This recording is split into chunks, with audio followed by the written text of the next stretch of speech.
Ashamaa dhaggeeffattoota keenya kun miidiyaa Kilolee odeeffannoo wayitaawaa ta'e qabatee kan isin biraan ga'udha. Turtiin keessan hanga dhuma qophiitti nu waliin haa ta'u. Fonqolcha mootummaa raawwachuuf dookumentiin maqaa gargaarsaatiin qophaa'ee iccitiin isaa dhohee bahee mootummaa Itoophiyaa aangoorraa fonqolchuuf gareen tika biyyoota lixa kaabaa dhaabbilee gargaarsaa uffachuun dookumentii hedduu qopheessanii sochiitti erga galanii dhiyoota lakkoofsisanis qaamoleen tikaa fi odeeffannoo biyyaalessa Itoophiyaa iccitiin shira maqaa gargaarsaatiin godhamaa ture fonqolchanii baasaniiru. Itoophiyaa keessatti fonqolcha mootummaa raawwachuun akka hin danda'amne muummichi ministeeraa Dr. Abiy Ahmed waltajjii mana marii bakka bu'oota uummataa tibbana gaggeeffame irratti ifatti dubbataniiru. Dhugaan isaan yeroo sana dubbatan kunoo har'a mul'ateera. Dhuguma dubbachuuf yaaliin fonqolchaa mootummaa biyyaa jabduu kana keessatti galma gaha jedhamee kan yaadamu miti.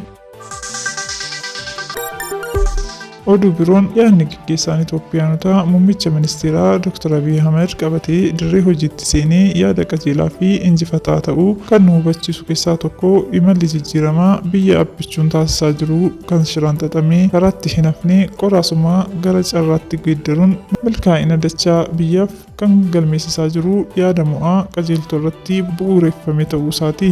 Abbichuun abbaa yaada qajeeltoo qofa osoo hin taane goota waan jedhe raawwachuuf carraaquu abbaa jijjiirama waaraati. Finfinnee misoomsuun biyya kanaaf faayidaa akkamii akka qabu kallattii hedduun kan hubatu gootni kun badhaadhinni qe'ee ofiirraa akka eegalu agarsiiftuu guddaa ta'uu kan mirkaneessudha. Bara Dr. Abiy Ahmed biyya gaggeessaa jirutti biyyi ifaa guddaa tokko argateetti. Ifichis boqonnaa haaraa badhaadhina biyyaati. Biyyi yoo badhaatu qulqullinni, miidhaginni fi ammayyummaan magaalaa ibsituu isa jalqabaati. Kana milkeessuuf immoo hojiin kooriidarii magaalaa Finfinnee keessatti raawwatamaa jiru agarsiiftuu gaariidha. Kana malee hojii fakkeenyummaa gaarii qabu biyyattii sararayyummaa keessaa baasuuf tattaaffii taasiseen waan qabatamaa ijaan mul'atu dinagdee irratti fiduu danda'eera. Qonni keenya ammayyaa'ee oomishni keenya dachaan dabaluun turizimiin keenya bayyaannachuun seenaan magaalaa guddoo keenya saffisaan jijjiiramuun akka laayyootti kan ta'e osoo hin taane jabina gaggeessaa keenyaan kan galmaa'edha. Abbichuun har'as akkuma kaleessaa Itoophiyaa guddoo damee hundatti milkooftee dhugoomsuuf tattaafachaa hayyuu jirudha.